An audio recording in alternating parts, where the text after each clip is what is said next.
Good morning, everybody. Today, we're gonna see me old mate James. Now, James has been my friend for many years. But he's not really my friend. James is my brother. You see, James and I were on a team together many years ago.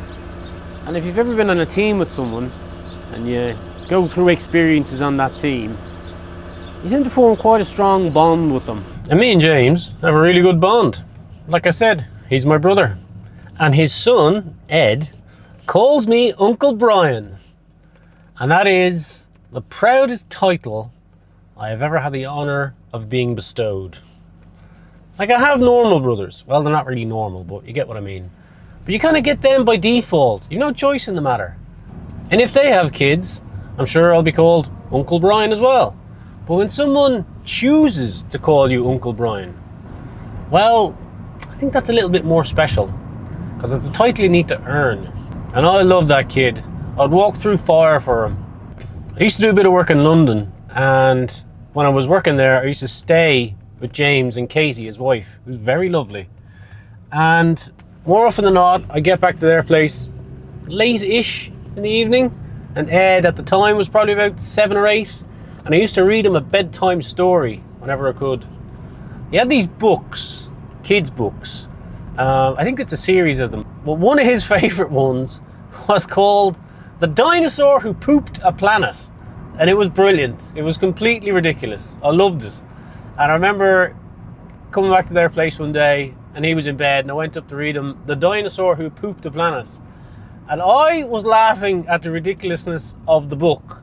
And Ed was laughing at me, laughing at the ridiculousness of the book.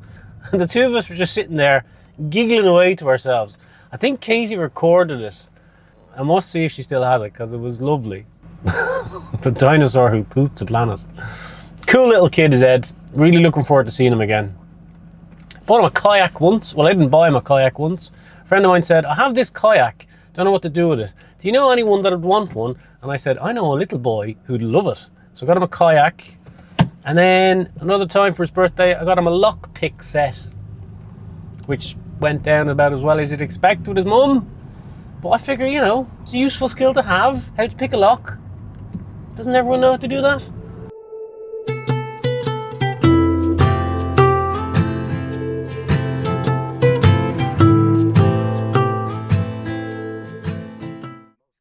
Welcome to Calais, or more specifically, welcome to the Eurotunnel Terminal, which will put us on a train that'll carry us under the sea to England, where we're going to spend the weekend.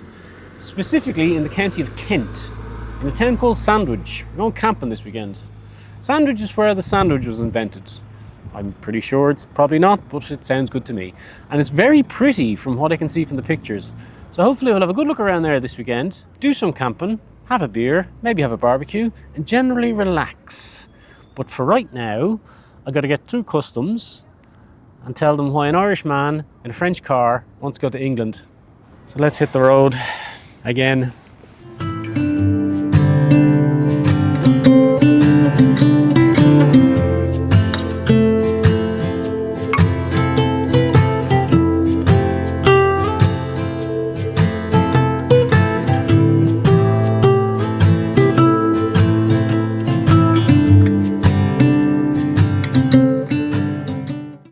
Welcome to Kent, the Garden of England. Now, in addition to going camping this weekend with some friends, some very good friends, we got a couple of side missions. One, find the tweest, most Englishly pub we can get our paws on and have a nice pint of beer. I'm talking duck pond, white picket fence, red brick, thatch cottage, the works. Whatever you think of as an English country pub, that's what we're aiming for. Second thing was Cadbury's chocolate. I'm sure you can get it in France. Definitely not where we live.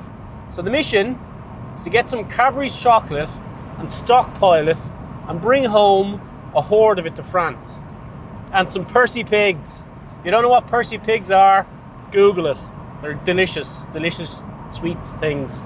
So basically, just sort of eat our way through rural England for the weekend on confectionery.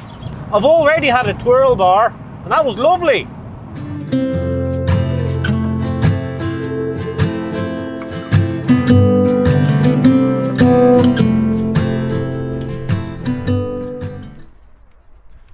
to collect a pannier for a motorbike. All happened here today.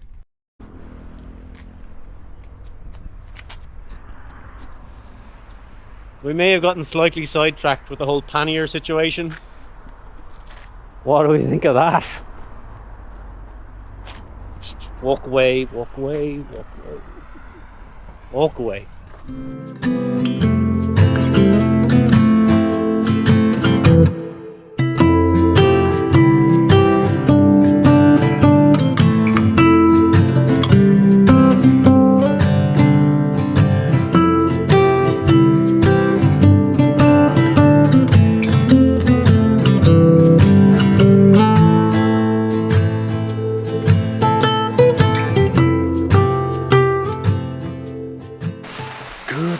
Everybody, I can't speak too loud because everyone else is asleep still, but I'm an hour ahead because I live in France, so at the moment it's 8:15, no, 8:45. So we got here last night and set everything up, and then I had a lovely dinner of chili and baked potatoes done in slow cookers. I've never had baked potato from a slow cooker before. It's pretty cool. Anyway, we're in a campsite on the edge of a town called Sandwich, and it's a big campsite. It's very organised. It's not like my usual pull up, park wherever you want, go from there. We got a pitch here, about the size of a tennis court, and there's my friends James and Katie and Ed, and 3 other families here for the weekend. They all kind of know each other. I don't know many of them, but they're all very lovely. So we set up the tents last night, had a bit of a kickabout of a football, and then had a glass of wine and went to bed. It was super relaxed. But what I cannot get over are the size of some of these tents. Have a look at this.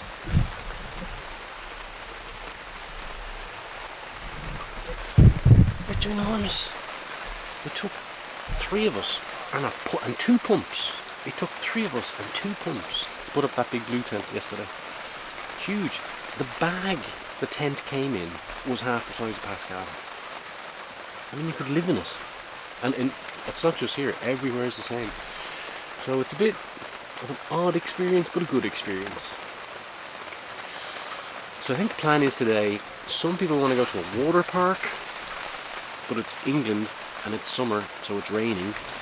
And then some other people want to go and have a look around the historic town of Sandwich, which sounds quite good to me. Sandwich is quite a cool place. I was looking into it last night, and it used to be a massive coastal town, but now it's inland.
Bonne journée, au revoir.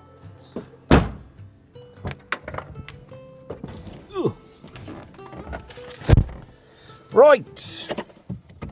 Well, I had a lovely day in Sandwich. A very lovely day. We walked around, we saw the old town. We went for a nice beer in a beer garden. And went out for pizza that night. It was lovely.